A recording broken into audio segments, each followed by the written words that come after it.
Ananya, basically हर आप लोग भी सुनते रहे होंगे पहले अलग अलग टॉपर्स की स्ट्रैटेजी, आपकी बात भी लोग सुनेंगे, लेकिन हर कैंडिडेट के सक्सेस के पीछे उसकी अपनी एक स्ट्रैटेजी बन जाती है, उसकी अपनी स्ट्रेंथ होती है, राइट?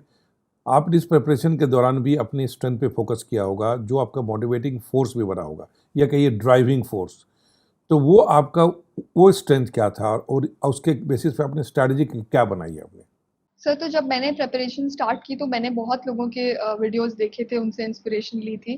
तो जब मैंने स्टार्ट किया तो इतना सब कुछ था कि मैंने डिसाइड किया कि पहले तो मैं एक अपनी बुक लिस्ट बना लूंगी, ताकि मैं उससे इधर उधर ना भटकूं। तो पहले मैंने बुक लिस्ट बनाई और उसमें मैंने सोचा कि मैं टिक करती जाऊंगी जो भी बुक्स मैंने पहली बार पढ़ ली, फिर दूसरी बार पढ़ ली। तो एक थोड़ा स्ट्रीमलाइन हो जाएगा प्रिपरेशन। दूसरी चीज, सर, आपने स्ट्रेंथ की बात की। तो ये एग्जाम में पढ़ने के अलावा इमोशनली और मेंटली काफी चैलेंजिंग होता है, क्योंकि राइट। हर बार आपको कभी ना कभी लगता है कि नहीं होगा तो क्या होगा। ये थॉट बहुत नेचुरल है, कोई ऐसा नहीं होगा इस एग्जाम में जिसको ये थॉट्स ना आते हो। तो मेरी स्ट्रेंथ मेरे हिसाब से ये था कि मैंने बहुत कामली इस पूरी जर्नी में अपने आप को एक डिटैच रखा इस बात से कि जो चीजें अनकंट्रोलेबल हैं उस पर ना फोकस करके जो मेरे खुद के टारगेट्स हैं, डेली टारगेट्स हैं, वीकली टारगेट्स हैं, मैं बस उस पर ही फोकस करती थी। आपके इस डिस्कशन में दो फिर एक बहुत इंपॉर्टेंट बात निकल कर आई है। एक तो आपने ये कहा, बुक लिस्ट आपने पहले फाइनल किया, क्योंकि और दूसरा आपने इमोशनल स्ट्रेंथ एंड स्टेबिलिटी की बात की। तो सबसे पहले मैं इमोशनल स्टेबिलिटी की बात करना चाहूँगा, फिर बुक लिस्ट पे आप लोग आते हैं। आपने कहा इमोशनल स्टेबिलिटी, चूँकि हर किसी को एक स्ट्रेस होता है, मुश्किल होता है, पता नहीं होगा नहीं होगा। तो ये बहुत आसान काम नहीं, स्पेशली जिस एज में आप हैं।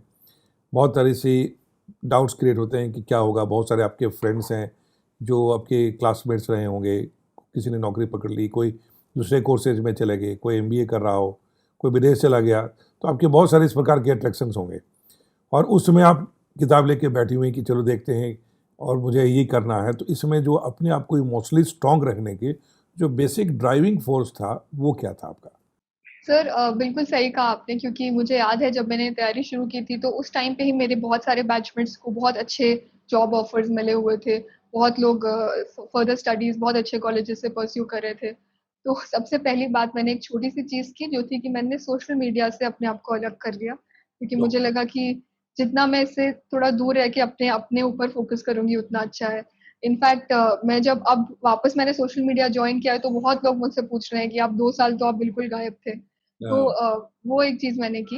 दूसरी, सर, इसमें फैमिली का और फ्रेंड्स का बहुत बड़ा रोल है। आप अपने आप को पॉजिटिव लोगों से अगर सराउंडेड रखेंगे तो राइट। वो पॉजिटिविटी आप में भी आएगी। तो ये एक जो सपोर्ट सिस्टम था वो मेरा काफी स्ट्रांग था। आपने रोल ऑफ कंपनी की बात की कि किस तरह के लोगों के बीच में आप हैं ताकि आपकी पॉजिटिविटी बनी रहे। आपने चर्चा ये भी की कि सोशल मीडिया से अब दूर चले, चूँकि सोशल मीडिया में बहुत सारे डिस्ट्रैक्शंस बन जाते हैं, और जितने कम समय में आपने किया वो संभव ही नहीं होता यदि आप उससे डिस्ट्रैक्टेड रहती तो आपने अपनी कुछ कंपनी अपनी आइडेंटिफाई किया।